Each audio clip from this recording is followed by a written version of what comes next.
Mari kita berdoa sekali lagi sebelum kita masuk dalam acara firman.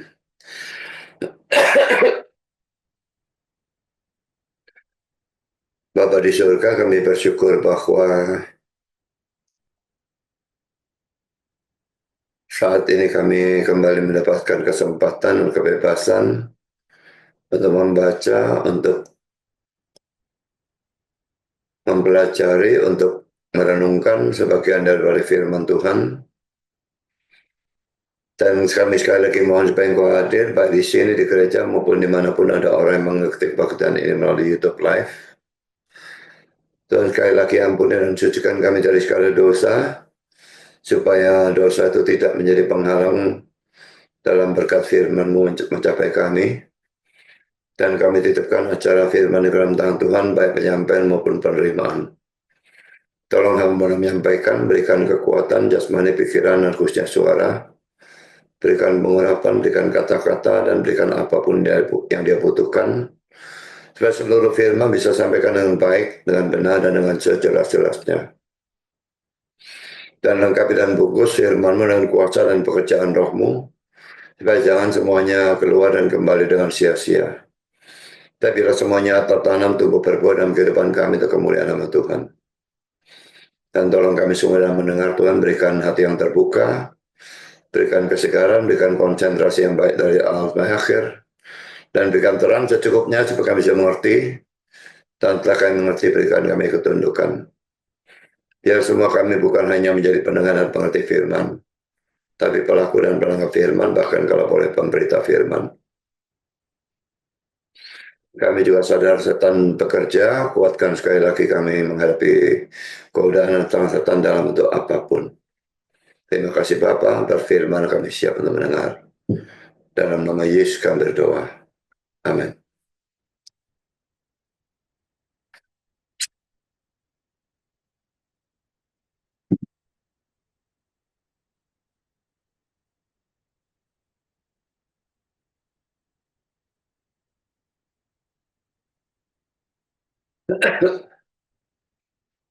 Hari ini kita melanjutkan kisah Rasul 4 ayat 32 sampai pasal 5 ayat yang ke-11. Kita akan baca teks yang lebih dulu ya. Adapun kumpulan orang yang telah percaya itu, mereka sehati dan sejiwa, dan tidak ada seorang pun yang berkata bahwa sesuatu dari kepunyaannya adalah miliknya sendiri. Tetapi segala sesuatu adalah kepunyaan mereka bersama. Dan dengan kuasa yang besar, rasul-rasul memberi kesaksian tentang kebangkitan Tuhan Yesus, dan mereka semua hidup dalam kasih karunia yang melimpah-limpah. Sebab tidak ada seorang pun yang berkekurangan di antara mereka, karena semua orang yang mempunyai tanah atau rumah menjual kepunyaannya itu, dan hasil penjualan itu mereka bawa dan mereka letakkan di depan kaki rasul-rasul, lalu dibagi-bagikan kepada setiap orang sesuai dengan keperluannya. Demikian pula dengan Yusuf yang oleh rasul-rasul disebut Barnabas, artinya anak penghiburan, seorang Lewi dari Siprus. Ia menjual ladang miliknya, lalu membawa uangnya itu dan meletakkannya di depan kaki rasul-rasul. Karena pasal 5 ayat 1 ya. Ada seorang lain yang bernama Ananias, ia beserta istrinya dan istrinya Safira menjual sebidang tanah. Dengan setahu istrinya, ia menahan sebagian dari hasil penjualan itu, dan sebagian lain dibawa dan diletakkannya di depan kaki rasul-rasul. Tapi terus berkata Ananias, mengapa hatimu dikuasai iblis sehingga engkau mendustai Roh Kudus dan menahan sebagian dari hasil penjualan tanah itu? Selama tanah itu tidak dijual, bukankah itu tetap kepunyaanmu? Dan setelah dijual, bukankah hasilnya itu tetap ada dalam kuasamu? Mengapa engkau merencanakan perbuatan itu dalam hatimu? Engkau bukan mendustai manusia, tapi mendustai Allah. Ketika mendengar itu, rebahlah Ananias dan putuslah nyawanya. Maka sangatlah ketakutan semua orang yang mendengar hal itu. Lalu datanglah beberapa orang muda, mereka mengapani mayat itu, mengusungnya keluar dan pergi menguburnya. Kira-kira 3 jam kemudian masuklah istri Ananias, tetapi ia tidak tahu apa yang telah terjadi. Kata Petrus kepadanya, katakanlah kepadaku, dengan harga sekian tanah itu kamu jual? Jawab perempuan itu, betul sekian. Kata Petrus, mengapa kamu berdua bersepakat menjauhi roh Tuhan? Lihatlah orang-orang yang baru mengubur suamimu berdiri depan pintu dan mereka akan mengusung engkau juga keluar. Lalu lebahlah perempuan itu seketika itu juga di depan kaki Petrus dan putuslah nyawanya. Ketika orang-orang muda itu masuk, mereka mendapati dia sudah mati. Lalu mereka mengusungnya keluar dan menguburnya di samping suaminya. Maka sangat ketakutanlah seluruh jemaat dan semua orang yang mendengar hal itu. Nah, pertama-tama pada bagian awal kita melihat keindahan gereja abad pertama ya. Saya kira tidak ada tandingannya pada gereja-gereja zaman sekarang. Pertama saudara, ada kesatuan, itu ada dalam pasal 4 ayat yang ke-32. Nanti kita akan bacakan ya. Dalam Kisah Rasul 4 ayat 4 dikatakan bahwa jumlah jemaat sudah mencapai 5.000 orang. Tetapi mereka toh bisa bersatu. 5.000 untuk zaman itu jumlah yang sangat-sangat besar ya. Dan kesatuan ini bukan hanya kesatuan secara lahiriah saja, dalam kurung dipersatukan oleh organisasi atau sekedar kumpul-kumpul, tapi merupakan suatu kesatuan hati dan pikiran. Ini ada dalam Kisah 4 ayat 32 yang akan kita baca. Adapun kumpulan orang yang telah percaya itu, mereka sehati dan sejiwa. Dan tidak seorang pun yang berkata bahwa sesuatu dari kepunyaannya adalah miliknya sendiri, tapi segala sesuatu adalah kepunyaan mereka bersama. Dan kesatuan seperti ini memang merupakan kehendak Tuhan untuk orang-orang Kristen. Kita bisa melihat di dalam Filipi 2 ayat 2 dan Yohanes 17 ayat 20 dan 21. Saya akan bacakan. Filipi 2 ayat 2, karena itu sempurnakanlah sukacitaku dengan ini.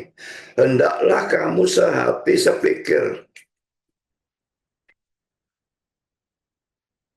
Dalam satu kasih, satu jiwa, satu tujuan. Lalu Yohanes 17, 20, 21, dan bukan untuk mereka ini saja aku berdoa, tapi juga untuk orang-orang yang percaya kepadaku oleh pemberitaan mereka, supaya mereka semua menjadi satu, sama seperti engkau ya Bapa di dalam aku, dan aku di dalam engkau, agar mereka juga di dalam kita, supaya dunia percaya bahwa engkau yang telah mengutus aku. Jadi di sini kita melihat bahwa Yesus berdoa supaya mereka semua menjadi satu, sama seperti engkau ya Bapa di dalam aku dan aku dalam engkau, agar mereka juga di dalam kita, supaya dunia percaya bahwa engkau yang telah mengutus aku. Saudara, kesatuan antara orang percaya ini tentu tidak mungkin sama persis seperti kesatuan seperti Bapa, Anak, atau Bapa, Anak, dan Roh Kudus ya. Karena mereka itu satu hakikat. Sedangkan kita ini sekalipun hakikat saya dan hakikat saudara itu sama, tapi itu bukan satu hakikat. Saudara punya hakikatnya sendiri dan saya punya hakikat saya sendiri.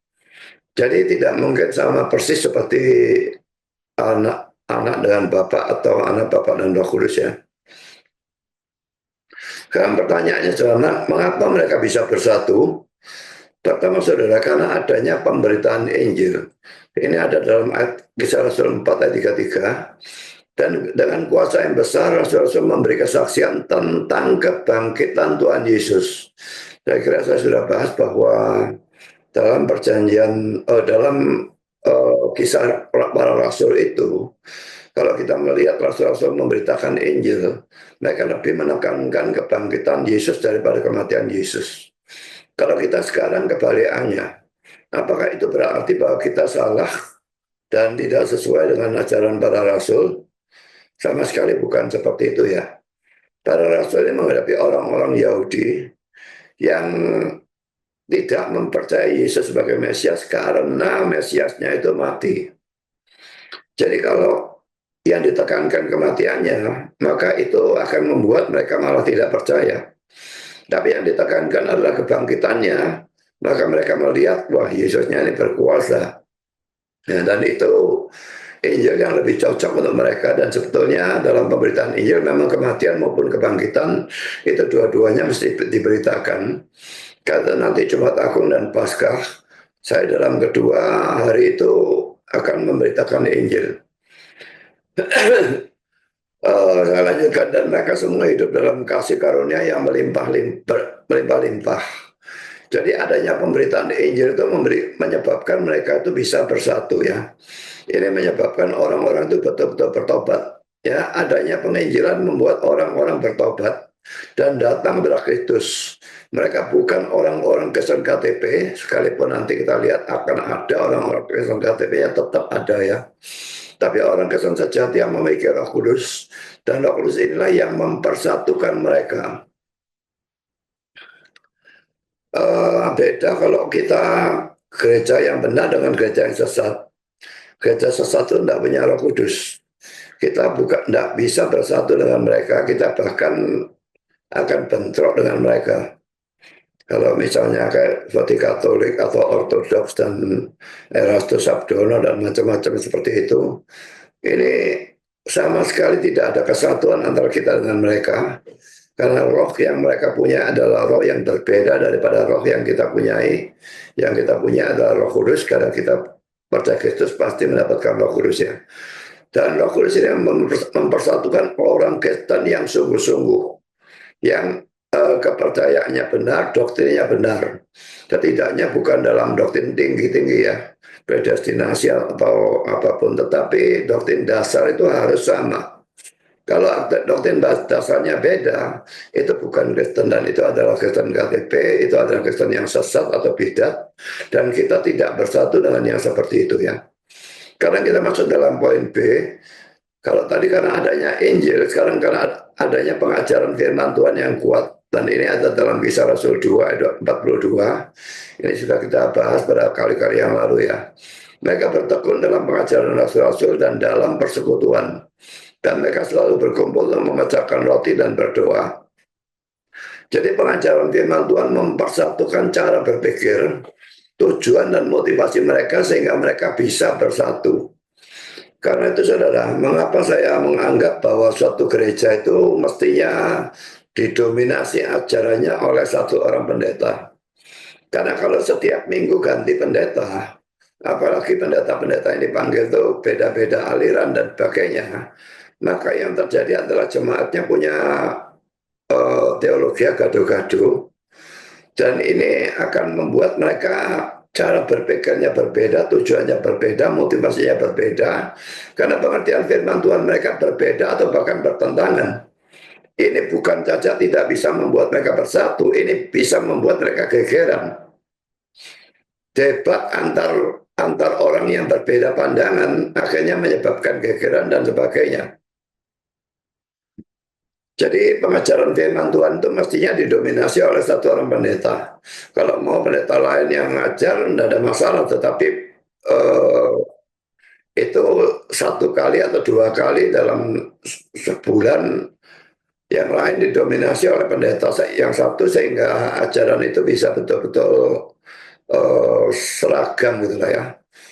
Memang seragam persis itu antara jemaat dan pendeta pun itu memang tidak mungkin, tetapi ya seragam 90% atau 95% itu sangat memungkinkan ya.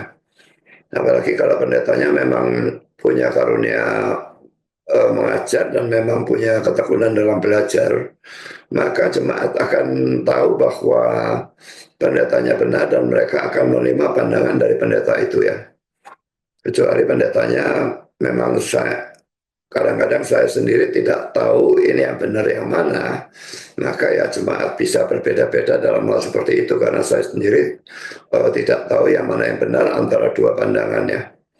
Jadi pengajaran firman Tuhan ini penting karena mempersatukan cara berpikir, tujuan dan motivasi mereka, dan kehidupan mereka, pelayanan mereka, semua itu nanti akan bersatu semua. Sekarang kita masuk dalam poin C ya. Mengapa mereka bersatu? Karena ada penganiayaan terhadap gereja atau orang Kristen. Ini sudah kita bahas dalam Kisah Rasul pasal 3 dan pasal 4, dan saya tidak akan baca lagi karena itu dua pasal terlalu panjang ya. Ini yang menyebabkan orang Kristen KTP memilih untuk keluar dari gereja. Kalau mereka KTP lalu ada penganiayaan, mana mereka mau jadi KTP? Di dalam gereja ikut dianiaya, ya mereka keluar aja lah. Jadi karena itu penganiayaannya justru menyebabkan orang-orang Kristen yang dianiaya itu menjadi makin murni, gerejanya makin murni, makin banyak Kristen yang sejati dan makin sedikit Kristen KTP atau bahkan Kristen KTP bisa hilang. Tetapi dan dengan demikian orang-orang Kristen yang sejati ini makin akan bisa bersatu. Tapi kalau orang Kristen KTP banyak dan orang Kristen yang sejati itu sedikit, maka ini tidak mungkin bisa bersatu. Dalam rapat, dalam apapun, kalau ada majelis yang orang Kristen KTP dan ada majelis yang orang Kristen sungguh-sungguh, maka akan terjadi gegeran. Yang satu ingin acara-acara yang bersifat jasmani, yang satu ingin acara-acara yang bersifat rohani, maka akan terjadi gegeran. Jadi saudara, adanya penganiayaan terhadap gereja ini sesuatu yang penting sebetulnya. Menyebabkan selalu kalau kita tuh diserang oleh orang-orang dari agama lain atau apapun ya, maka kita akan lebih bersatu. Tapi kalau keadaan tenang-tenang saja, kita malah gegeran sendiri.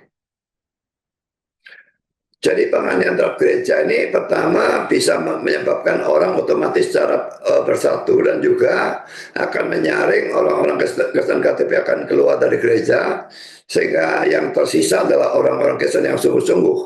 Dan karena itu mereka itu bisa bersatu karena adanya Roh Kudus yang mempersatukan mereka.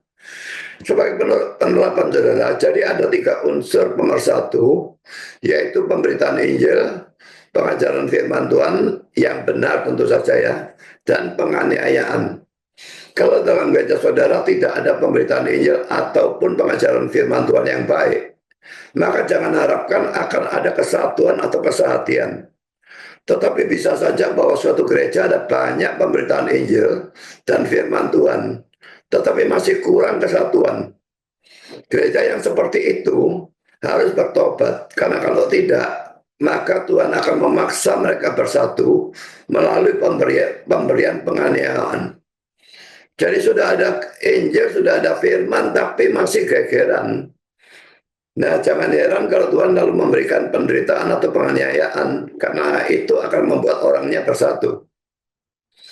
Dan kalau kita melihat contoh gereja yang pengajaran firman Tuhannya kacau balau, saudara ya. Mari kita lihat di sini ya.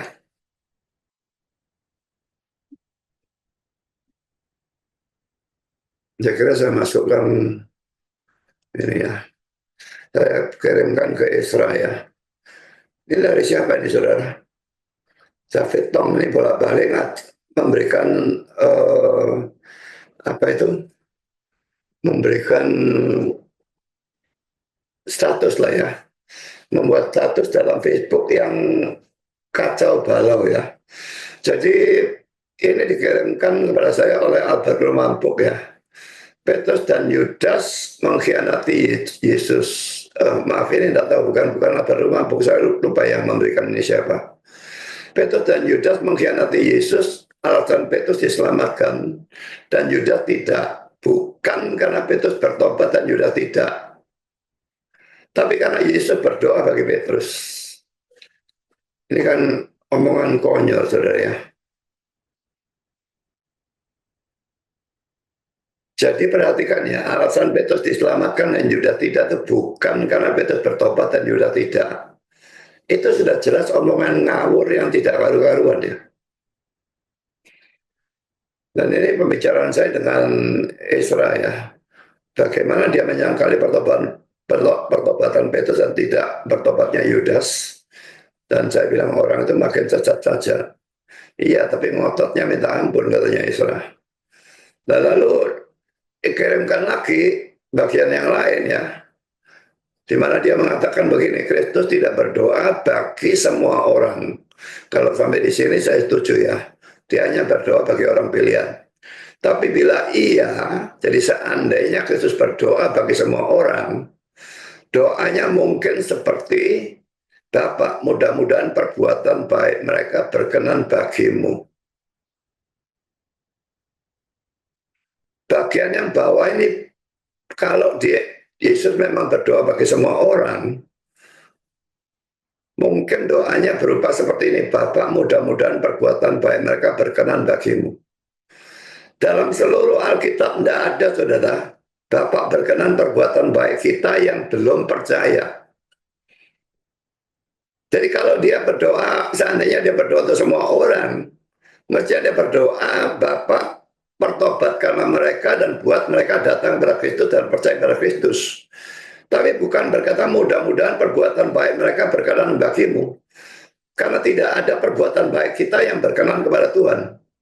Jangankan orang yang bukan Kristen, orang yang Kristen pun perbuatan baiknya itu sedikit banyak kecampur dosa. Dan itu sebenarnya tidak memperkenan Allah. Hanya karena jasa penebusan Kristus, dosanya dibuang, dan perbuatan baiknya itu dimurnikan oleh darah Kristus itu, maka baru perbuatan baik itu berkenan kepada Tuhan. Tapi perbuatan baik dari orang yang tidak percaya, pertama orang tidak percaya itu tidak bisa berbuat baik sama sekali. Katanya dia tuh reform, percaya total depravity, tapi percaya bahwa orang-orang tidak percaya bisa punya perbuatan baik. Ini reform model apa?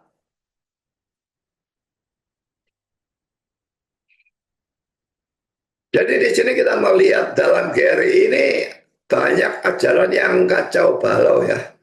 Yang katanya gereja reform terbesar. Ya, kalau terbesar memang terbesar.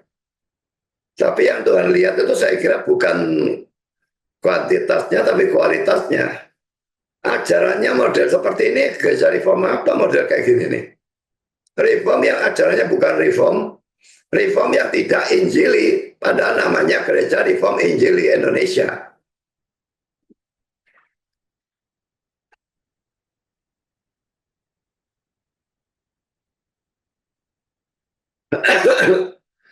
Saya lanjutkan dengan poin yang kedua ya.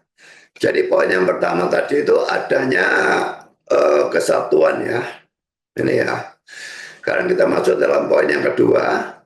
Ada kasih satu dengan yang lain ya. Banyak orang menganggap bahwa lawan dari kasih adalah benci. Ini tidak sepenuhnya benar. Menurut saya lawan dari kasih itu adalah selfishness atau egoisme. Jadi kalau kasih itu selalu keluar ya, memberi dan sebagainya selalu keluar. Tapi kalau egoisme masuk, semua masuk.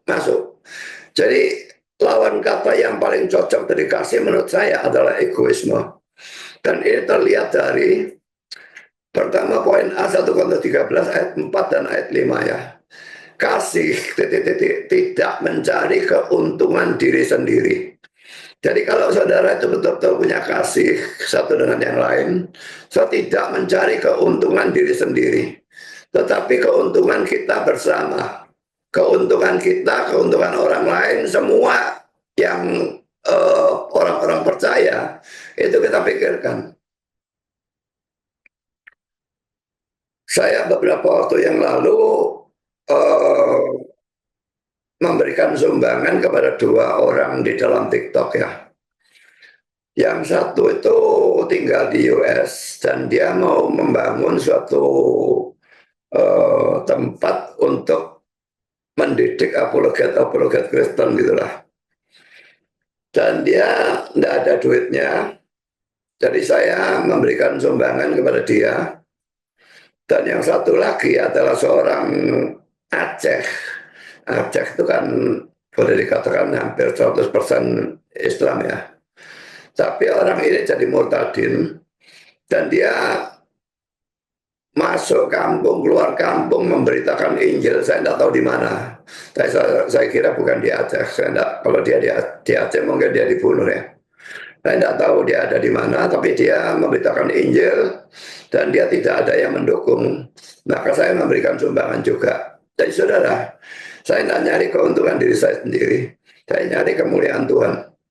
Kalau orang itu memang saya anggap betul-betul memberitakan Injil dan memberitakan pengajaran firman Tuhan yang benar, maka saya tidak akan ragu-ragu untuk menyumbang mereka dari uang pribadi saya. Ini bukan saya ngambil dari uang gereja ya, tapi dari uang pribadi saya berikan kepada dia. Jadi kita saling membantu. Kalau ada yang kelebihan uang, memberikan kepada yang kekurangan uang, selama orang itu bukan orang sesat. Kalau orang itu sudah kita sesat, jangan saudara ya. Ini sama seperti bantu setan. Sekarang kita masuk dalam poin B, Galatia 5 ayat 22 dan 23, menyebutkan 9 hal yang merupakan buah roh. Di mana yang pertama adalah kasih. Sedangkan Galatia 5 ayat 19 sampai 21 menyebutkan sederetan hal yang merupakan perbuatan daging, dan perbuatan daging ini kontras dengan buah roh. Dan salah satu dari perbuatan daging itu adalah kepentingan diri sendiri. Nah, ini egoisme lagi. Jadi kalau kasih dikontraskan di sini dengan kepentingan diri sendiri atau egoisme. Galatia 5 ayat yang ke-20. Kalau kita baca saja semuanya ya.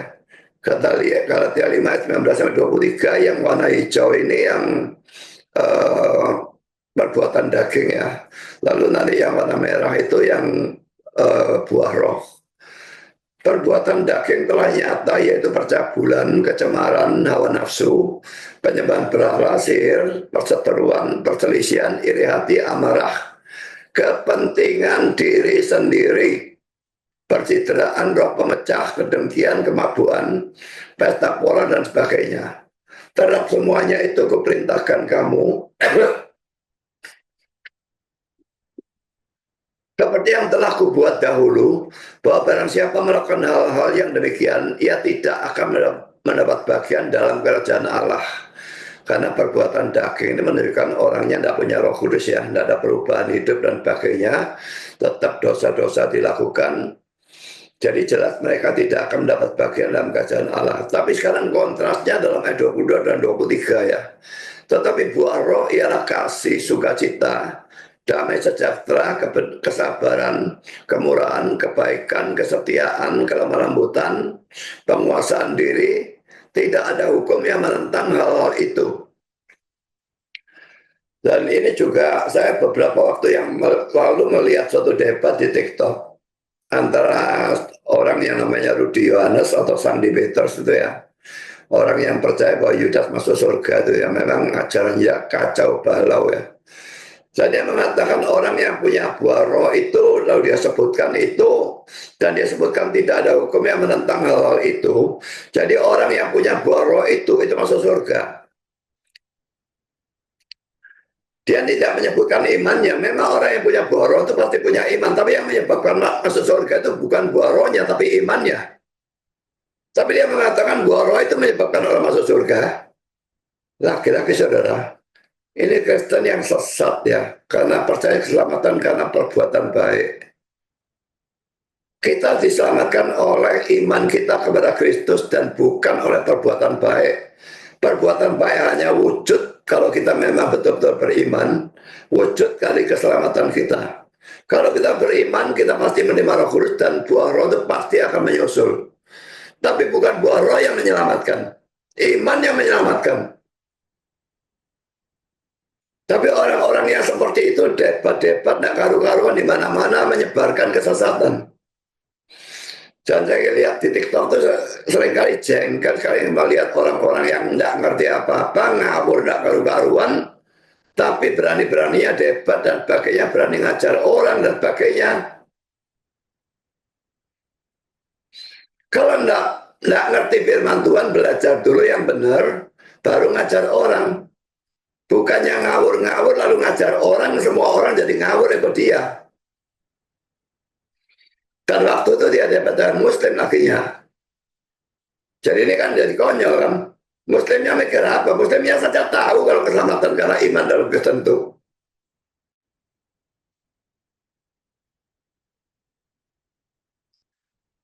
Kalau saya lanjutkan pada jemaat abad pertama, tidak ada egoisme. Ayat 32b ya. Kisah 4 ayat 32, adapun kumpulan orang yang telah percaya itu, mereka sehati dan sejiwa. Dan tidak seorang pun yang berkata bahwa sesuatu dari kepunyaannya adalah miliknya sendiri. Tapi segala sesuatu adalah kepunyaan mereka bersama. Soal ini bukan komunisme ya.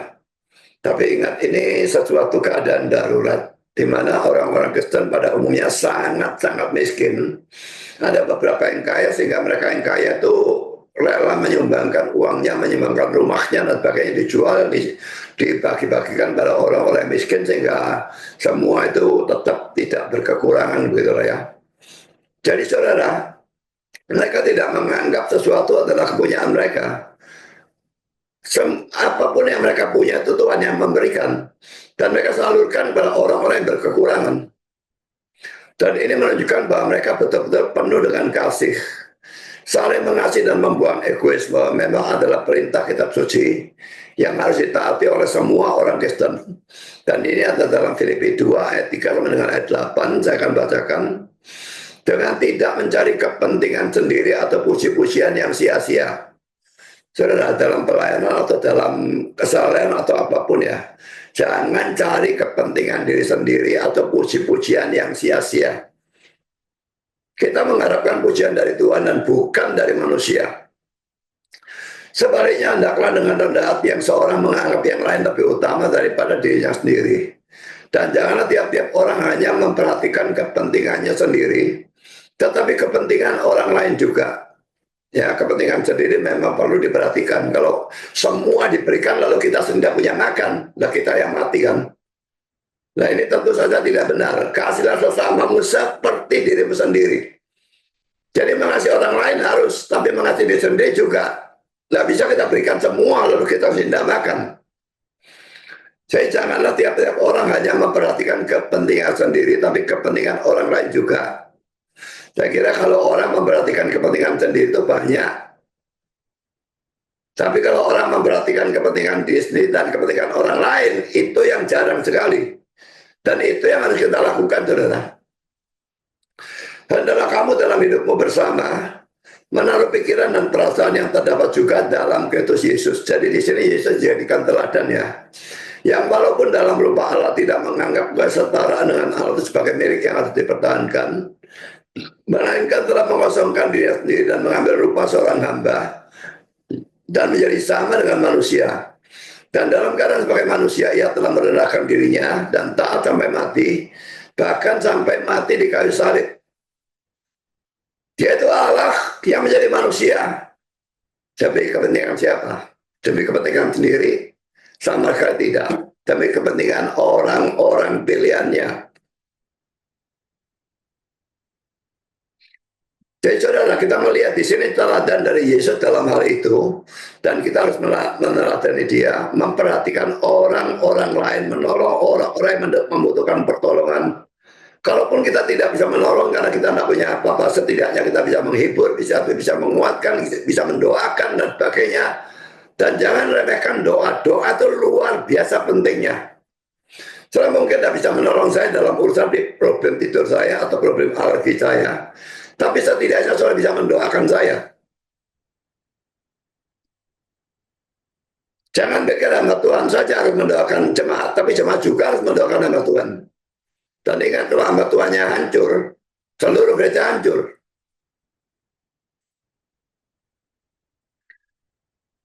Saya lanjutkan ya. Apakah dalam diri saudara ada kasih atau ada egoisme? Ini membutuhkan perenungannya. Bukan hanya pengertian. Kalau pengertian jelas gampang dimengerti. Tapi renungkan dalam diri saudara itu ada kasih atau ada egoisme. Kalau egoisme semua masuk ke dalam. Wah, ambil. Kalau kasih keluar.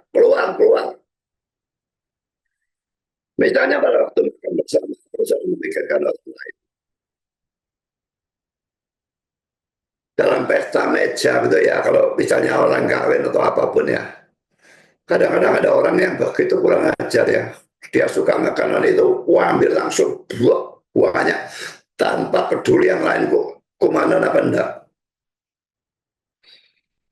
Jadi mengambil makanan itu secukupnya dan memikirkan orang lain supaya semua mendapat bagian. Kalau semua sudah makan dan masih lebih, lah saudara boleh ngambil lagi.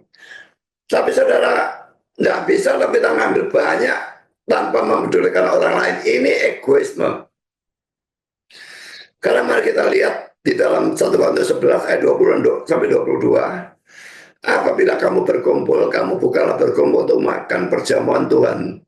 Sebab pada perjamuan itu tiap-tiap orang memakan dahulu makanannya sendiri, sehingga yang seorang lapar dan yang lain mabuk. Nah ini perjamuan Tuhan itu kan perjamuan kudus ya. Kok bisa dalam perjamuan Tuhan tuh orang makan makanannya sendiri, yang seorang lapar, yang lain mabuk?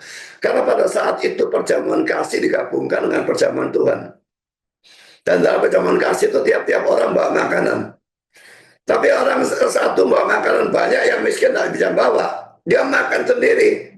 Yang seorang lapar, yang miskin itu, yang dia sampai makan kebanyakan, sampai mabuk, minum anggur dan sebagainya.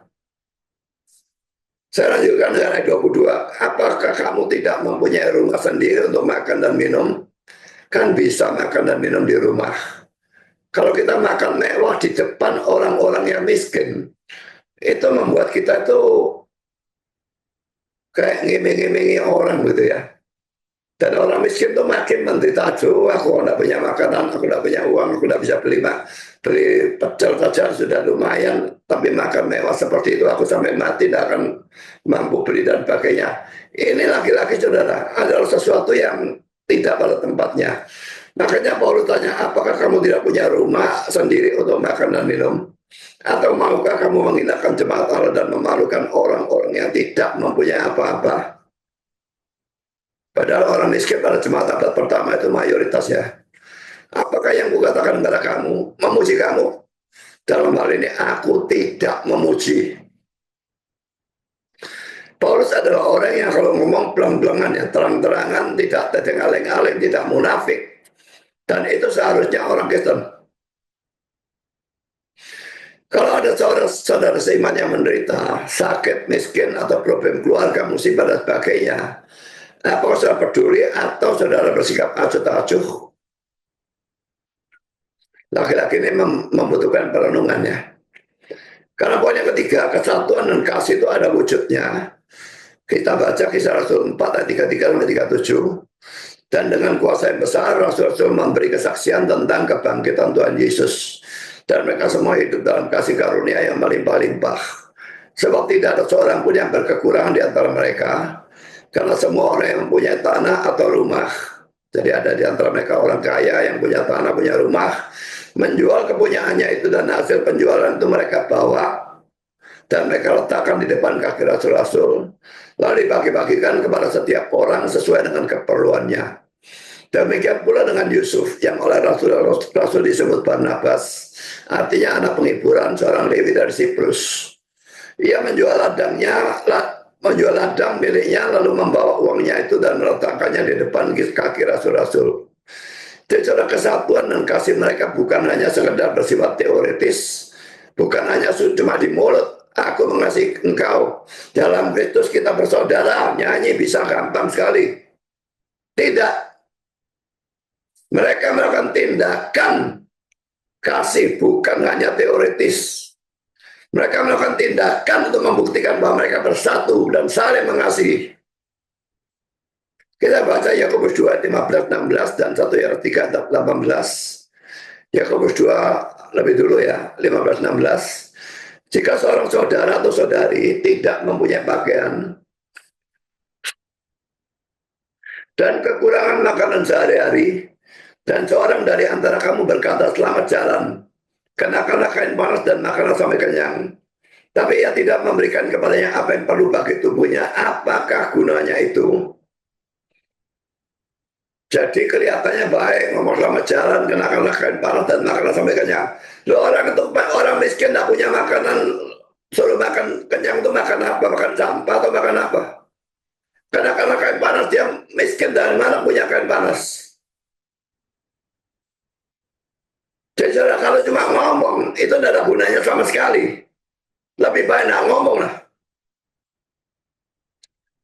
1 Yohanes 3:18, anak-anakku, marilah kita mengasihi bukan dengan perkataan atau dengan lidah. Cuma ngomong, aku mengasihi engkau, aku mengasihi engkau, aku mengasihi engkau. Itu mengasihi bukan dengan, itu mengasihi hanya dengan perkataan atau dengan lidah. Nah ini tidak boleh, bukan dengan perkataan atau dengan lidah, tetapi dengan perbuatan dan dalam kebenaran. Mengasihi itu harus dengan perbuatan. Kalau kita tidak punya apapun, kita setidaknya bisa mendoakan, bisa menghibur, itu tetap perbuatan dan itu tetap penting. Tapi perhatikan bahwa dalam bagian terakhir ada kata-kata dan dalam kebenaran. Jangan menolong orang secara tidak benar. Misalnya orang itu malas kerja lalu dia miskin. Paulus sendiri mengatakan yang tidak mau bekerja janganlah dia makan. Jadi menolong orang seperti itu, pengemis-pengemis yang jelas sehat dan bisa bekerja tapi tidak mau bekerja, mengemis di perempatan jalan. Saudara memberikan kepada mereka, saudara tidak memberikan dalam kebenaran. Saudara berdosa dengan memberikan pada orang-orang seperti itu. Orang-orang kaya menjual rumah dan tanah untuk membantu orang miskin. Padahal hal semacam itu bukanlah suatu keharusan. Tidak ada yang memerintahkan mereka untuk menjual. Rasul-rasul juga tidak. Jadi tidak ada perintah dari Rasul supaya mereka menjual rumah dan tanah untuk menolong orang miskin. Jadi ini tindakan sukarela dari mereka sendiri. Kisah Rasul 5 ayat yang keempat. Ya perhatikan ya. Ini ceritanya Ananias dan Safira, tapi saya ambil sebagiannya. Selama tanah itu tidak dijual, bukankah itu tetap kepunyaanmu? Berarti tidak harus jual kan? Dan setelah dijual, bukankah hasilnya itu tetap dalam kuasamu? Jadi rumah itu punya mereka, mereka berhak mempertahankan.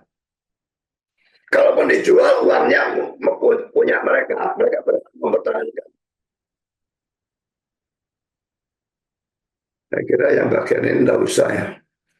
Karena yang saya ingin tekankan cuma poin A-nya saja ya. Tapi mereka telah melakukan hal itu sekalipun tidak ada perintah dari para rasul. Mereka betul-betul melakukan secara sukarela. Mereka bebas dari sifat kikir, pelit, atau tamak. Saudara, bagaimana dengan saudara? Kikir, pelit, atau tamak masih ada?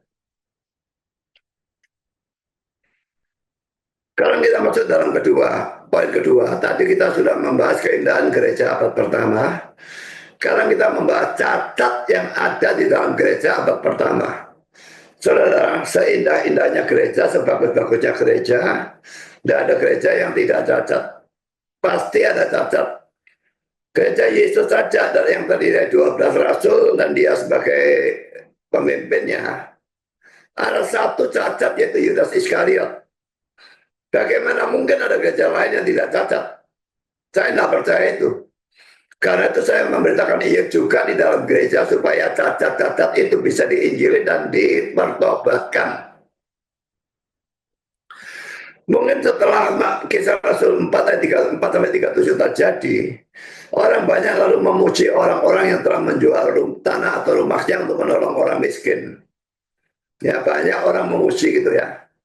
Wah, dibicarakan Barnabas ini menjual rumahnya bagikan orang miskin dan macam-macam hal seperti itu. Nah, ini menyebabkan Ananias dan Safira lalu ikut-ikutan menjual tanah atau rumah dan mempersembahkan sebagian hasil penjualan kepada rasul-rasul.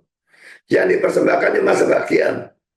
Tapi kelihatannya kalau dari konteksnya dia mengatakan itu hasil penjualan seluruhnya. Jadi saudara, dosa mereka bukan terletak pada persembahan yang hanya sebagian itu. Mereka berhak mempersembahkan sebagian, tapi ngomong saja sebagian, jangan ngomong seluruhnya. Dosanya terletak pada apa mereka memberikan sebagian, tapi mereka mengatakan mereka memberikan seluruhnya. Jadi saudara, karena mereka berdusta dan mengatakan bahwa itu adalah seluruh hasil penjualan tanah atau rumah mereka. Jadi dosa mereka ini adalah pertama motivasi yang salah dalam memberi. Orang-orang dalam kisah Rasul 4 ayat 34-37 memberi karena unselfishness atau tidak ada egoisme. Tetapi Ananias dan Safira justru memberi karena selfishness atau egoisme. Mereka memberi karena mereka ingin dipuji. Nah, bandingkan dengan Matius 2 ayat 6 dan ayat 4. Sebetulnya kalau saudara mau baca mulai ayat 1 sampai 18 itu akan lebih jelas lagi ya.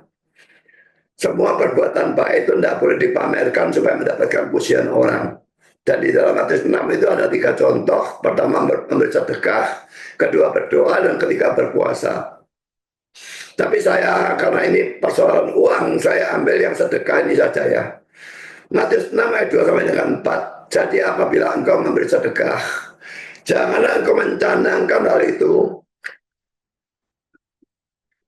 seperti yang dilakukan orang munafik di rumah-rumah ibadat dan di lorong-lorong, supaya mereka dipuji orang. Jadi tujuannya ini yang dikecam ya, supaya dipuji orang. Tidak salah menceritakan kalau tujuannya supaya itu diteladani oleh orang lain. Tapi kalau menceritakan tujuannya supaya dipuji orang, nah ini yang salah dan karu-karuan. Aku berkata kepadamu, sesungguhnya mereka sudah mendapat upahnya. Ya, pujian orang itu upahnya mereka. Mereka tidak dapat upah lagi di sorga. Tetapi jika engkau memberi sedekah, janganlah diketahui tangan kirimu apa yang diperbuat tangan kananmu. Sejelas ini tidak bisa diurufiahkan ya. Tangan kiri memberi, tangan kanannya, tangan kanan memberi, tangan kiri tidak boleh tahu. Maksudnya orang yang terdekat pun tidak usah diberitahu sebetulnya. Hendaklah sedekahmu itu diberikan dengan tersembunyi, maka Bapakmu yang melihat yang tersembunyi akan membalasnya kepadamu. Saudara, ini tidak berarti kalau saudara mau memberikan persembahan untuk orang miskin, saudara mesti melakukan jam 12 malam supaya tidak ada yang melihat. Bukan itu, saudara. Saudara memberi pada siang hari pun kelihatan orang, sebetulnya tidak apa-apa. Asal motivasinya jangan supaya saudara dipuji orang. Sama dengan doa dalam ayat lanjutannya. Masuklah ke kamar dan sebagainya, Bu. Jangan berdoa di tikungan jalan raya dan sebagainya supaya dipuji orang. Tapi masuklah ke dalam kamar, tutup pintunya, doa di dalam. Apakah memang kita harus seperti itu? Nah, kita sekarang berdoa di depan umum, saya berdoa di depan umum, apakah salah? Yang dipersoalkan di seluruh konteks Matius pasal 6 itu, saudara, adalah supaya mereka dipuji orang. Doa sengaja dipamer supaya dipuji orang. Puasa sengaja dipamer supaya dipuji orang. Itu yang salah. Bukan puasanya, bukan doanya. Tidak harus doa di dalam kamar. Doa di depan umum boleh, asal tujuannya bukan supaya mereka dipuji orang. Apa saudara sering memberi dengan motivasi yang bersifat egois? Misalnya, memberi supaya diberkati Tuhan secara berlipat ganda. Ini karena gara-gara ajarnya teologi kemakmuran ya. Kalau orang memberi, Tuhan akan memberkati secara berlipat ganda. Memberi 100 rupiah dibalas 1000, memberi 1000 dibalas 10.000 dan terusnya. Maka orang berlomba-lomba memberi, tapi semua dengan motivasi yang salah. Sekalipun apa yang tertulis ini sebetulnya bisa benar. Dan saya berulang-ulang mengalami hal itu. Pada waktu saya memberi kepada orang, tahu-tahu nanti ada orang memberi kepada saya lebih besar dari apa yang saya berikan tadi. Tapi tidak selalu demikian. Tuhan bisa memberikan berkat dalam bentuk yang lain, bukan dalam bentuk uang. Misalnya dalam bentuk damai, sukacita, dan sebagainya. Tapi dia bisa juga membalas dalam bentuk uang lebih banyak. Pendeta saya pernah mengatakan, kalau saudara memberikan kepada orang lain satu sekop, ya, satu sekop atau satu sendok, barang apapun, satu sendok saudara berikan, Tuhan juga akan berikan satu sekop atau satu sendok kepada saudara. Tapi sekopnya Tuhan atau sendoknya Tuhan itu gede. Ya saudara, jangan memberi supaya diberkati oleh Tuhan secara berlipat ganda. Ini motivasinya salah. Dan itu membuat pemberian saudara menjadi dosa. Sekarang poin B, memberi supaya tidak dihukum oleh Tuhan. Memberikan persembahan persepuluhan biasanya ya takut kalau tidak memberi nanti dihukum oleh Tuhan. Memberikan persembahan persepuluhan itu harus dengan iman, harus dengan sukacita. Dan kalau kita sedih dalam memberikan persembahan persepuluhan itu, kesedihan yang benar hanyalah kalau kita tidak bisa memberi lebih banyak. Aku sedih karena aku tidak bisa memberi lebih banyak kepada Tuhan. Nah itu baru kesedihan yang bagus ya. Tapi kalau tidak, dia memberi persembahan persepuluhan karena takut dihukum oleh Tuhan, ini sama sekali tidak pada tempatnya ya. Ini saya berikan saja persembahan persepuluhannya. Lalu poin C, saudara, memberi supaya ada damai dan sukacita dalam hati. Memang kalau saudara memberi dengan hati yang tulus, akan ada sukacita dan damai. Tapi kalau saudara memberi dengan hati yang tidak tulus, memberi dengan terpaksa atau memberi dengan motivasi-motivasi yang lainnya salah, jangan mimpi ada damai dan sukacita. Itu dosa. Poin D, saudara memberi karena malu kalau tidak memberi. Ada apa malu tidak memberi? Kalau kantong kolektor dijalankan, malu tidak memberi. Ya sudah, orang lain semua masih duit, dia masih duit.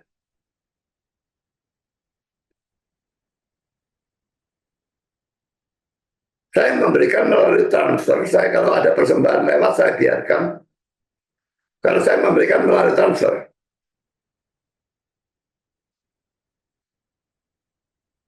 Jadi yang tahu berapa yang saya berikan itu hanya orang-orang tertentu pengurus saja, tapi yang lain Anda tahu. Jadi saudara jangan memberi karena malu kalau tidak memberi. Kalau memang tidak niat memberi, biarkan kantong persembahannya lewat. Kami tidak butuh pemberian dari orang yang tidak rela. Yang kedua, ada dusta ya. Di dalam Matius 5 ayat 3, Matius, Kisah Rasul 5 ayat 3, ayat 4b dan ayat 8 ya. Jadi pertama, kesalahan yang pertama itu adalah motivasi yang salah dalam memberi. Dan yang kedua, kesalahannya adalah dusta. Kisah 5 ayat 3, ayat 4, ayat 8. Tetapi Petrus berkata, Ananias, mengapa hatimu dikuasai iblis sehingga engkau mendustai Roh Kudus dan menahan sebagian dari hasil penjualan tanah itu? Selama tanah itu tidak dijual, bukankah itu tetap kepunyaanmu, dan setelah dijual, bukankah hasilnya itu tetap dalam kuasamu? Mengapa engkau merencanakan perbuatan itu dalam hatimu? Engkau bukan mendustai manusia, tetapi mendustai Allah. Dalam ayat 8, kata Petrus kepadanya, katakanlah kepadaku dengan harga sekian, tanah itu kamu jual. Jawab perempuan itu, betul sekian. Jadi dua suami istri ini sepakat untuk berdusta supaya mereka mendapatkan pujian. Suami istri itu saling melengkapi bukan dalam hal dusta, saudara mestinya ya. Tapi saling melengkapi dalam hal kalau yang satu salah, yang satunya mestinya berani menegur. Tapi kalau yang satu salah, yang satunya mendukung, ini celaka.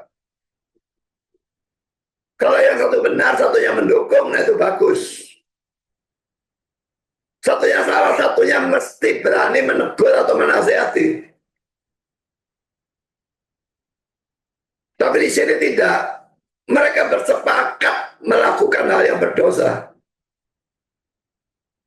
Mereka sama-sama tahu bahwa tanah itu dijual dengan harga sekian dan diberikan cuma sebagian, tapi mereka mengaku seluruhnya supaya mendapatkan pujian. Karena poin yang ketiga, dosa disepakati dan direncanakan bersama-sama ya. Semua kejahatan kalau itu direncanakan itu jauh lebih berat hukumannya.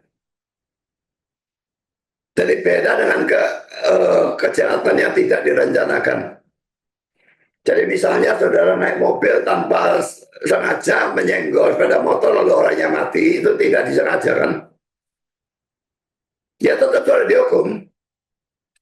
Tetapi akan lain bedanya, akan lain sekali kalau saudara sengaja bawa truk lalu ada kumpulan orang banyak, ini teroris, ini tabrakan buak lalu mati berapa puluh orang.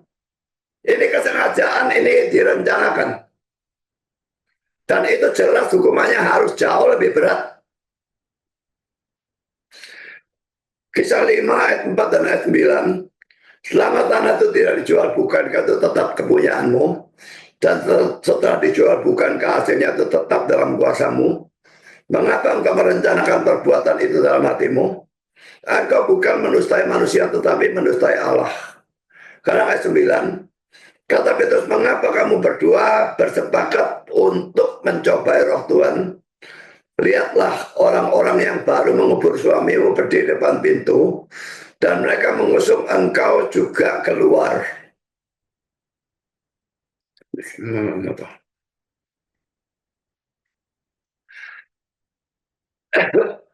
Jadi karena dosa ini direncanakan bersama-sama, hukumannya diberatkan ya. Mereka berdua dibunuh oleh Tuhan. Dan sekarang kita masuk poin ketiga, hukuman Tuhan.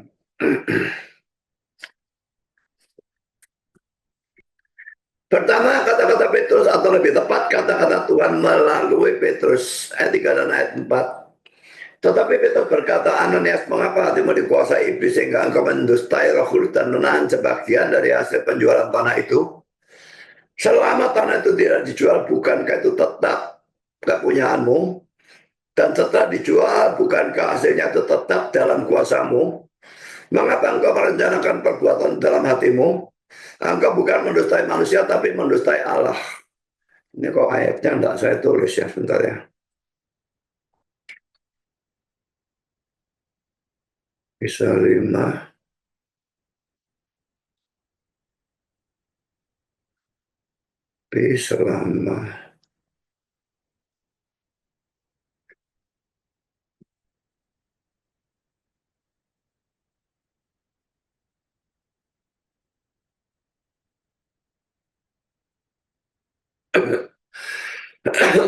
Selama ada beberapa hal yang bisa kita pelajari bagian ini ya. Pertama, poin A, Petrus tahu kejahatan mereka. Dari ayat 3 dan 4 kita melihat itu. Dalam kitab suci sering terjadi bahwa seorang hamba Tuhan bisa tahu kejahatan seseorang. Tentu saja karena Tuhan memberitahu dia. Tapi ingat ya, pertama ini tidak berarti bahwa seorang hamba Tuhan harus selalu tahu kejahatan orang lain. Kalau Tuhan tidak memberitahu, tentu hamba Tuhan itu tidak akan tahu. Dan ada banyak kasus di mana seorang hamba Tuhan tidak tahu kejahatan orang. Seperti misalnya poin A, waktu Ishak didustai oleh Yakub dan Ribka. Yakub menyamar sebagai Esau, dan Ishaknya tidak tahu. Kejadian 27, 18-29, saya bisa baca sendiri. Kedua, poin B, waktu Yakub didustai oleh anak-anaknya.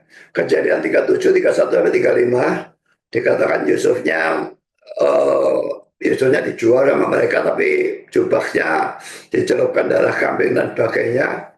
Jadi di sini kita melihat bahwa Yakub didustai oleh anak-anaknya. Tadi dia mendustai bapaknya, sekarang dia dibalas oleh anak-anaknya. Lalu poin C, waktu Yosua didustai oleh orang-orang Gibeon dalam Yosua pasal 9. Mereka orang Kanaan yang seharusnya dibasmi. Tapi mereka berpura-pura datang dari jauh, pakaiannya sudah compang-camping, kakinya, sepatunya sudah ada karu-karuan. Pokoknya mereka berpura-pura datang dari jauh. Dan mereka minta berdamai dengan orang-orang Israel. Yosua tidak tahu karena tidak diberitahu oleh Tuhan. Akhirnya dia berdamai dengan mereka dan berjanji atau bersumpah tidak akan membunuh mereka. Nggak tahunya belakangan, itu ternyata orang-orang di dekat yang seharusnya dibasmi. Sumpahnya tidak bisa dibatalkan. Dan mereka dijadikan budak, begitulah. Karena poin D, saudara 11 Rasul tidak tahu kejahatan atau pengkhianatan Yudas Iskariot. Mereka tidak tahu Yudas Iskariot orang KTP. Mereka tidak tahu kalau Yudas Iskariot mau mengkhianati. Hanya Yesus yang tahu. Poin kedua, ini juga tidak berarti bahwa orang yang bisa tahu kejahatan atau isi hati orang lain pasti adalah hamba Tuhan. Sama sekali tidak ya. Bisa saja dia tahu karena menggunakan kuasa gelap. Seperti telepati dan sebagainya ya. Bisa membaca pikirannya orang. Tapi saya sama sekali tidak yakin mereka bisa membaca pikiran orang Kristen yang sejati. Karena ini kuasa gelap tidak mungkin bisa melakukan itu. Tapi saudara, orang yang bukan Kristen, maka telepati itu bisa membaca. Orang kena gendam dan sebagainya, saya tidak percaya orang Kristen bisa kena gendam. Tapi kalau orang non-Kristen, sangat bisa kena. Saya pernah mengalami itu di Malaysia, ya, mungkin tidak pernah saya ceritakan ya. Orangnya mau lihat, dia tanya, saya dari mana, dari Indonesia. Dia mau lihat uang rupiah Indonesia itu bagaimana. Ya saya tunjukkan uang rupiah. Kalau dia mau lihat uang uang ringgit Malaysia loh. Ini sedang di Malaysia kok mau lihat uang ringgit Malaysia tuh gimana maunya. Saya sudah mulai curiga, tapi saya tidak peduli, saya tidak takut. Karena saya tahu orang ini gemuk, biarpun dia tinggi, dia tidak bisa lari dah. Saya sudah pokoknya siap atau memukul dia atau jegal dia kalau dia lari. Saya tunjukkan dan dia pegang, tapi saya pegang erat-erat juga. Saya tidak akan kasihkan dia. Saya mau tunjukkan kepada dia bahwa kuasa gelapnya tidak bakal mempan pada saya. Dan akhirnya dia pergi. Dan saya baru-baru di TikTok juga membaca ada seorang di Malaysia juga mengalami hal yang serupa. Jadi banyak orang-orang seperti itu ya, gendam dan sebagainya itu banyak. Tapi orang yang Kristen sungguh-sungguh tidak perlu takut bisa digendam. Dalam bilangan pasal 23 itu ada ayatnya ya.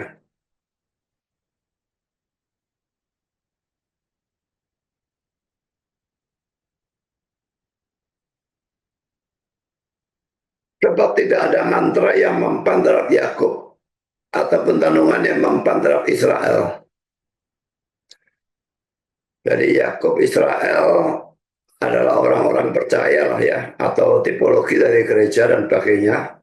Kalau bangsa Israel, maka ini juga berlaku untuk kita ya. Tidak ada mantra bisa berlaku atau mempan terhadap kita ya. Mau disantet, mau apa, tidak mungkin lah. Saya tidak percaya orang Kristen sejati bisa disantet. Kalau bisa ya saudara bukan Kristen. Poin B dari kata-kata Paulus, Petrus ini terlihat bahwa Roh Kudus adalah Allah sendiri. Kalau dalam ayat 3 Petrus berkata, engkau mendustai siapa? Mendustai Roh Kudus.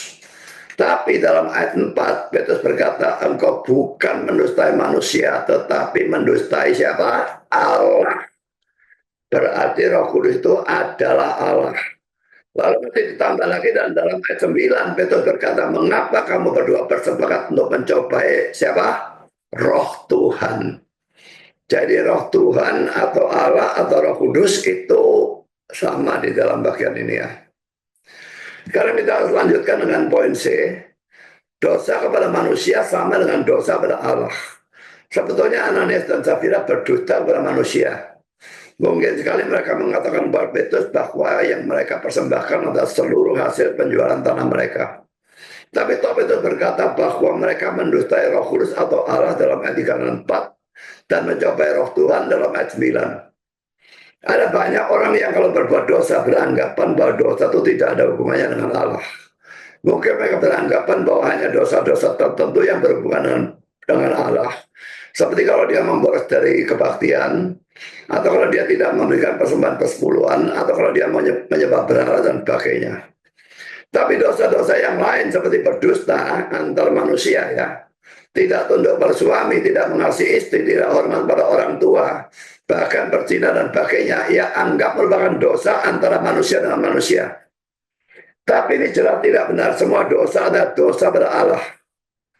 Bandingkan juga dengan pengakuan dosa Raja Daud dalam Mazmur 51 yang merupakan pengakuan dosanya karena berzina dengan Bathsheba dan membunuh Uria dan sebagainya. Dia berkata dalam Matius 51, dalam Mazmur 51 ayat 6, terhadap engkau sajalah aku telah berdosa dan melakukan apa yang kau anggap jahat. Tentu saja dia juga bersalah terhadap Uria, tetapi bersalah dan berdosa itu berbeda sebetulnya ya. Kalau bersalah kepada sesama manusia, kalau berdosa kepada Tuhan. Karena poin D, saudara, dari kata-kata hatimu dikuasai iblis terlihat dengan jelas bahwa iblis atau setan selalu ikut campur dalam terjadinya dosa. Tapi perhatikan juga bahwa Petrus tidak lalu menengking roh dusta atau roh kesombongan atau roh ingin dipuji dari diri Ananias. Sebaliknya Petrus dan juga Tuhan tetap menyalahkan Ananias maupun Safira Dan ini terlihat dari pertama ayat 3 dan 4. Engkau mendustai Roh Kudus, engkau merencanakan perbuatan itu. Engkau bukan mendustai manusia, tapi mendustai Allah.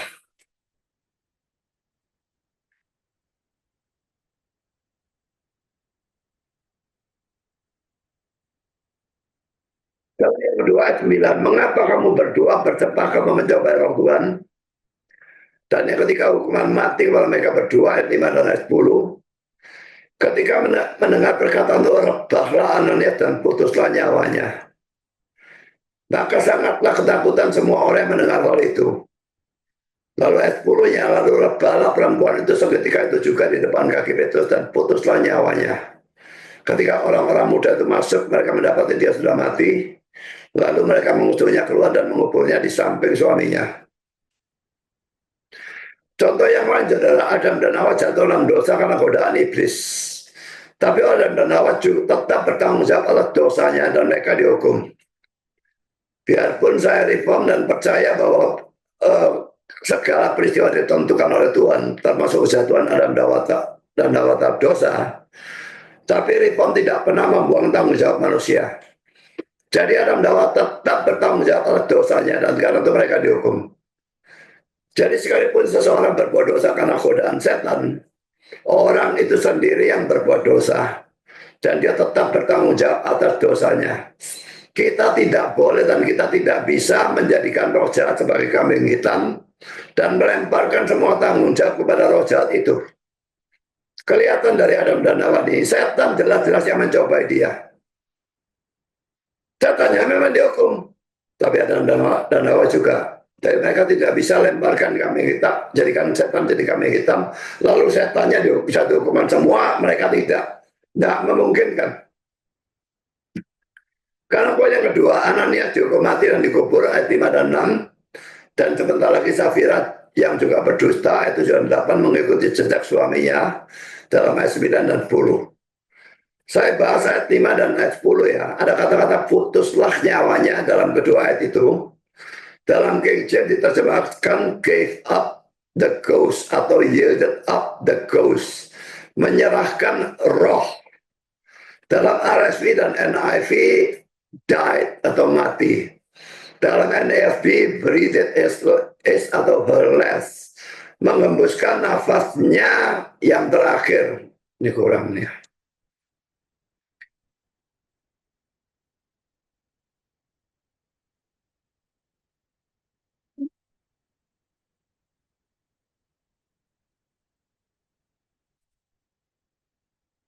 Bentar.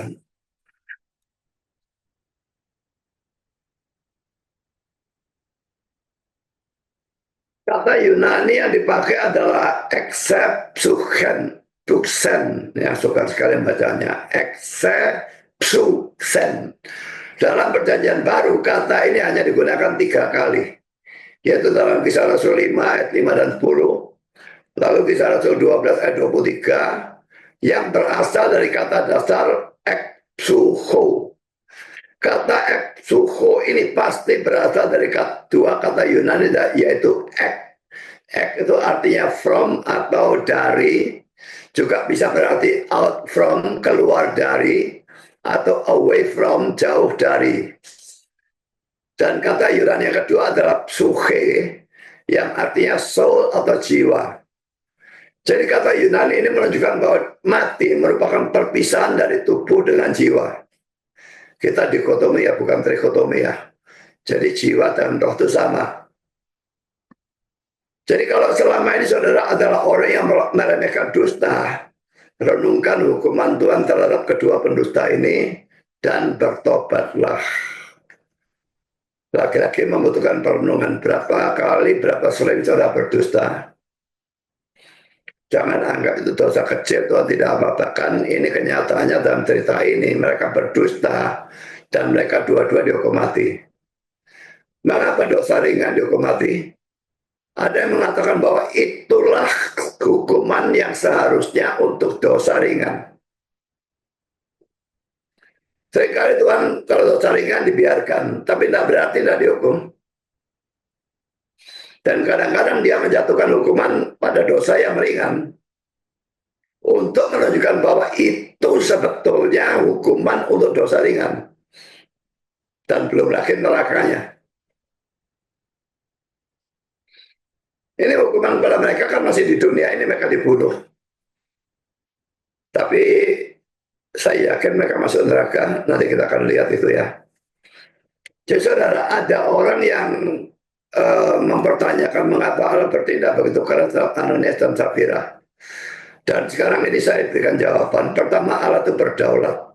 Dan karena itu dia berhak untuk menghukum pada saat dan dengan cara yang dia kehendaki. Dia berhak untuk berbelas kasihan dan menunda penghukuman supaya orang itu bertobat. Roma 2 ayat 4. Tetapi dia juga berhak untuk langsung menghukum. Bandingkan Roma 9 ayat 15. Sebab ia berfirman kepada Musa, aku akan menaruh belas kasihan pada siapa aku mau menaruh belas kasihan. Dan aku akan bermurah hati pada siapa aku mau bermurah hati. Dan tentang menunda penghukuman ini saya lupa nulis Roma 2 ayat 4. Coba kita lihat ya.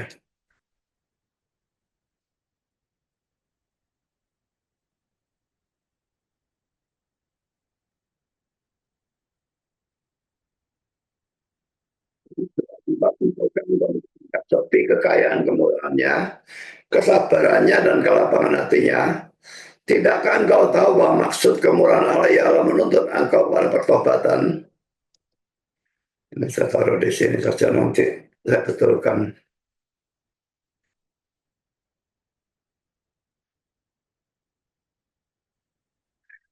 Kan kita masuk dalam poin B ya. Kitab suci tidak menceritakan kehidupan Ananias dan Safira sebelum saat ini. Mungkin Ananias dan Safira sudah lama hidup dalam dosa. Dan Allah sudah lama bersabar terhadap mereka.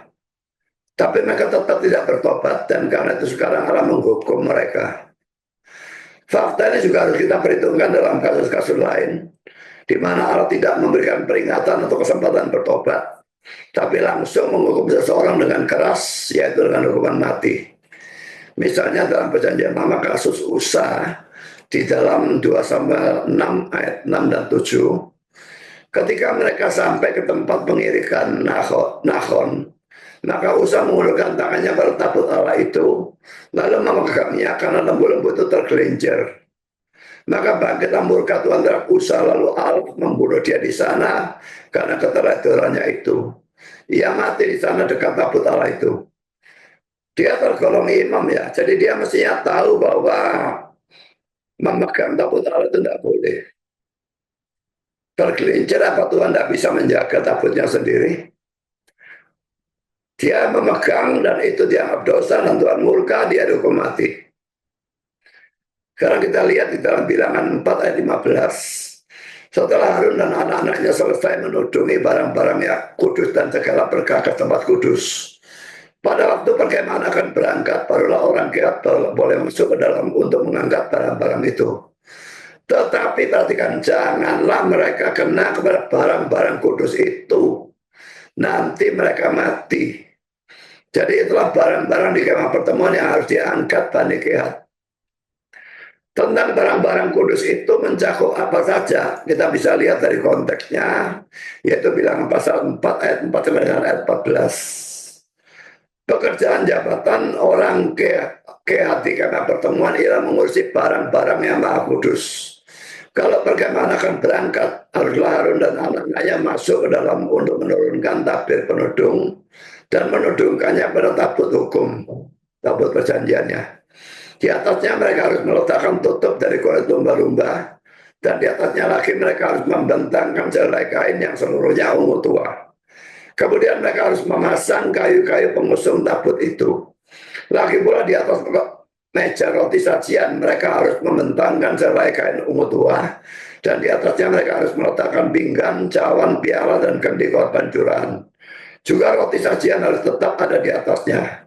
Di atas semuanya mereka harus membentangkan selai kain kirmisi, lalu menudungnya dengan tudung dari kulit lumba-lumba. Kemudian mereka harus memasang kayu-kayu pengusung meja itu. Lalu mereka harus mengambil selai kain ungu tua dan menudungkannya pada kandil untuk penerangan dengan lampu-lampunya, sepit-sepit dan penadah-penadahnya. dan segala perkakas minyak yang dipakai untuk mengurus kandil itu. Dan mereka harus meletakkannya dengan segala perkakasnya ke atas tudung dari kulit lumba-lumba dan meletakkannya di atas usungan. Di atas mezbah dari emas itu mereka harus membentangkan selai kain ungu tua dan menuduhnya dengan tudung dari kulit lumba-lumba. Kemudian mereka harus memasang kayu-kayu pengusung mezbah itu. Lalu mereka harus mengambil segala perkakas yang dipakai untuk menyelenggarakan kebaktian di tempat kudus, meletakkannya di atas selai kain ungu tua dan menuduhnya dengan tudung dari kulit lumba-lumba. Kemudian meletakkannya di atas usungan.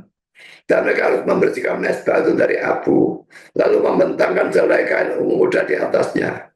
Sesudah itu meletakkan di atasnya segala perkakasnya yang dipakai untuk mengurusnya, yakni perbaraan, garpu penyodok, bokor penyiraman, segala perkakas mezbah itu. Dan di atasnya mereka harus membentangkan tutup dari kulit lumba-lumba. Kemudian mereka harus memasang kayu-kayu pengusung mezbah itu. Saya saya kepengen tahu ya, kenapa ini kulit lumba-lumba ya. Dan lalu saya tanyakan kepada ChatGPT ya.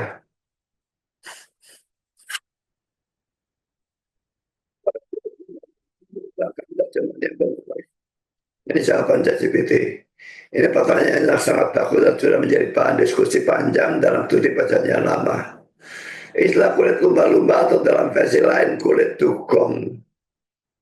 Kira-kira dugong itu kayak ikan duyung itu ya. Atau bahkan kulit porpoise yang berasal dari istilah Ibrani yang tidak jelas artinya secara pasti, yaitu kata takas. Sekarang poin 1 kata Ibrani takas ya.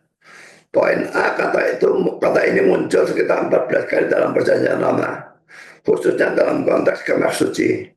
Keluaran 25 ayat 5, Keluaran 26 ayat 16, Bilangan 4 ayat 6 dan seterusnya. Poin B digunakan sebagai lapisan luar dari kemah suci dan kadang untuk membungkus benda kudus. Poin C diterjemahkan sangat berbeda-beda tergantung versi Alkitab. Poin kedua, terjemahan dan tafsiran umum. Ini versinya, ini terjemahannya. Ya, LAI atau TB1 menerjemahkan kulit lumba-lumba. King James menerjemahkan badger skins, kulit musang. Sebetulnya badger itu bukan musang ya. Dia itu pendek dan nekat sekali, binatang satu itu berani bahkan melawan singa ya. Sekalipun dia sangat kecil. Tapi pokoknya sangat membahayakan. Bukan musang, tapi di sini terjemahkan musang. NASB atau ESV, porpoise skins atau goat skins. LXX Septuaginta, hiakintina, berwarna biru tua ke ungu atau ungu kebiruan, bukan nama hewan. Vulgata Latin Hyacinthina, mirip dengan Septuaginta. Terjemahan modern ada yang memakai dugong, manate. Dugong dan manate ini yang saya kira ikan duyung itu ya, saya kira sama sebetulnya, tahu lah. Anjing laut bahkan kulit eksotik yang tidak dikenal. Poin ketiga, jadi apa sebenarnya takas itu? Ada 3 teori utama. Pertama, hewan laut, dugong, lumba-lumba, anjing laut. Ini mendukung terjemahan LAITB1, kulit lumba-lumba. Alasan bangsa Israel mungkin mendapat kulit hewan laut dari Mesir atau pantai. Lalu kedua, hewan darat eksotik, musang atau kambing liar sejenis domba. Versi King James menyebut badger. Masalahnya badger tidak ada di Timur Tengah.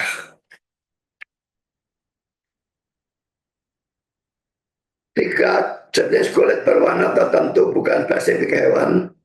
Berdasarkan Septuaginta dan Vulgata, kata ini mungkin menunjuk pada warna, bukan hewan. Mungkin semacam kulit yang dicelup warna biru ungu. Ini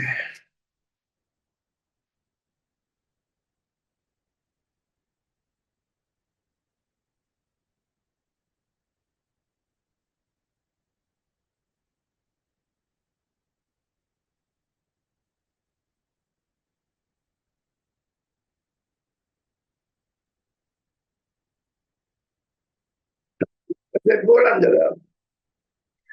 Pertama, kulit lumba-lumba bukan pasti salah, tapi juga tidak bisa dipastikan benar. Itu hanyalah salah satu dari banyak dugaan karena kata takhas tidak memiliki padanan yang diketahui sekarang.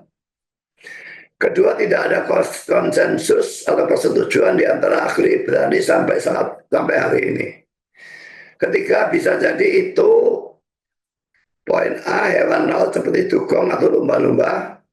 Poin B, hewan darat eksotik. Poin C, atau kulit berwarna tertentu tanpa penekanan pada jenis hewannya. Kalau kamu sedang mengajak topik ini atau mau menjelaskan kepada jemaat, saran saya jelaskan bahwa kulit lumba-lumba adalah hasil terjemahan berdasarkan hipotesis, cuma dugaannya. Dan Alkitab sendiri tidak memberikan detail tentang spesies hewannya. Yang penting secara teologis kulit ini berfungsi sebagai pelindung luar.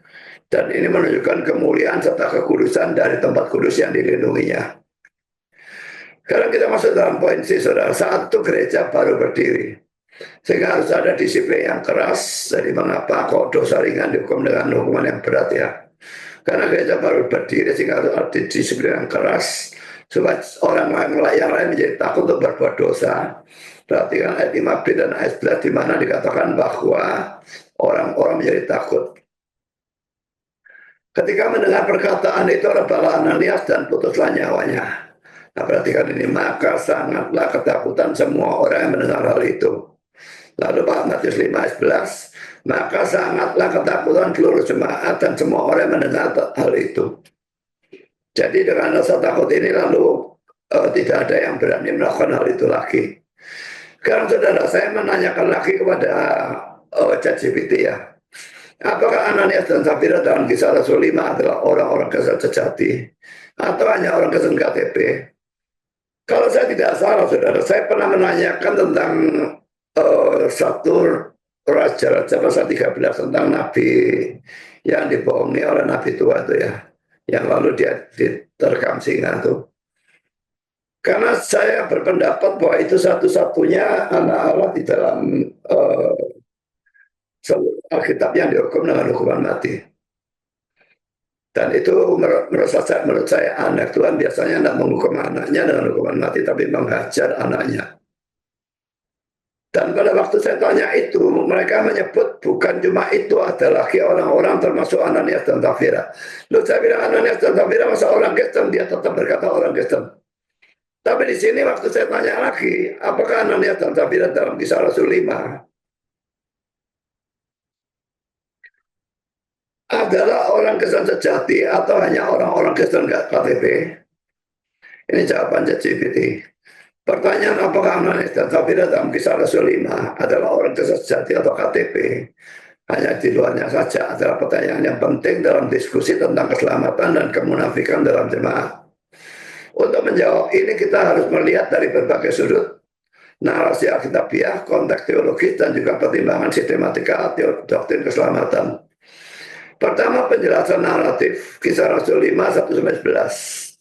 Poin A, Ananias dan Safira adalah bagian dari semangat mula-mula dan mereka terlibat dalam giving movement, gerakan pemberiannya. Di Kisah Rasul 4, 32-37, di mana banyak orang menjual harta dan menyerahkan hasilnya kepada para rasul. Poin B, mereka secara sengaja berbohong pada Roh Kudus ayat 3 dan mencoba menipu Allah ayat 4.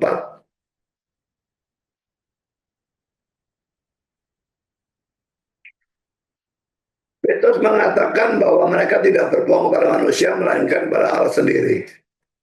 Poin C, hukuman yang langsung dan gratis mati di tempat menunjukkan bahwa dosa mereka sangat serius dalam pandangan Allah. Dan ini terjadi dalam masa kemuliaan gereja mula-mula. Lalu poin kedua, apakah mereka orang Kristen sejati? Ini ada dua pandangan menurut dia. Opsi A, mereka adalah orang Kristen sejati, tetapi dihukum secara jasmani, dalam arti mereka dibunuh, tetapi mereka masuk surga gitu ya. Kalau mereka orang Kristen sejati, pasti mereka masuk surga. Poin A, beberapa penafsir seperti John MacArthur dan Martin Lloyd Jones berpendapat bahwa Ananias dan Safira mungkin adalah orang percaya sejati yang jatuh ke dalam dosa serius. Dan karena Allah menjaga kekudusan jemaatnya di awal gereja, mereka dihukum mati sebagai peringatan. Jadi dua penafsir ini menganggap bahwa Ananias dan Safira mungkin ya, mereka tidak yakin juga ya, mungkin ya adalah orang percaya yang sejati.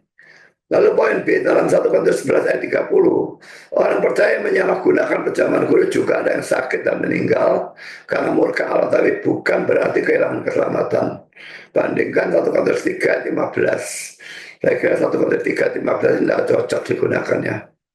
Lalu opsi B, mereka bukan orang percaya sejati.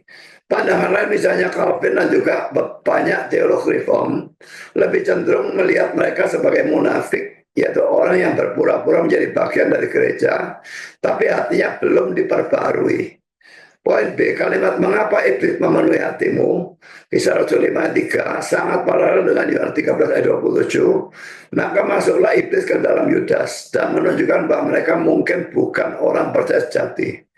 Calvin, poin C, Calvin dalam komentar atas Kisah Para Rasul menulis bahwa Ananias dan Safira bukan hanya melakukan dosa, tapi menunjukkan bahwa hati mereka tidak sungguh-sungguh pada Tuhan, yang merupakan tanda dari orang yang belum lahir baru.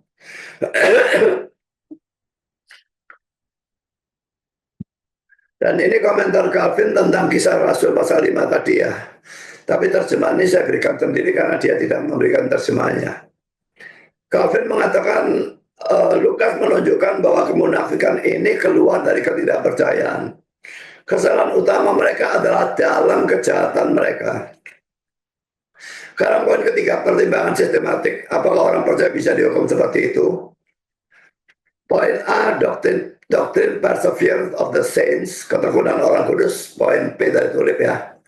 Dalam teologi reform mengajarkan bahwa orang yang sungguh-sungguh percaya tidak akan jatuh total dan akhirnya binasa. Poin B, jika Ananias dan Safira binasa secara kekal, maka mereka bukan orang percaya sejati. Dan jika kamu hidup menurut daging, kamu akan mati. Roma 8:13. Dan ini tidak mungkin terjadi pada mereka yang memiliki Roh Kudus. Roma 8 ayat 9. Kesimpulan dan posisi yang paling kuat berdasarkan data naratif dan sistematik, maka Ananias dan Safira kemungkinan besar bukan orang Kristen sejati. Mereka adalah pengamat luar yang munafik, yang ingin dianggap rohani dan dermawan, tapi motivasinya daging, dan hati mereka belum diperbarui oleh Roh Kudus. Namun karena Alkitab tidak secara eksplisit menyebut status keselamatan mereka, kita harus tetap membuka kemungkinan kecil bahwa mereka adalah orang percaya sejati yang dihukum secara jasmani, seperti di dalam 1 Korintus pasal 11. Tapi ini bukanlah pandangan utama. Sebagai penutup atau kesimpulan, sebagus-bagusnya gereja, karena gereja itu terdiri dari manusia berdosa, pasti tetap ada cacatnya. Dan ini berlaku untuk gereja mula-mula itu yang begitu indah, saling mengasihi, saling memberi dan sebagainya. Tapi ada cacatnya, yaitu Ananias dan Safira. Tapi Allah tidak mau membiarkan cacat itu. Allah ingin gereja dimurnikan. Kan itu mari kita melihat dalam diri kita sendiri. Laki-laki ini membutuhkan perenungan ya. Secara individual maupun kolektif. Untuk melihat hal-hal jelek apa yang masih ada. Sebelum Allah mengajar atau menghukum, mari kita bertobat dan menyucikan diri kita dari segala hal yang tidak sesuai kehendak Tuhan. Maukah saudara? Tuhan memberkati saudara. Amin.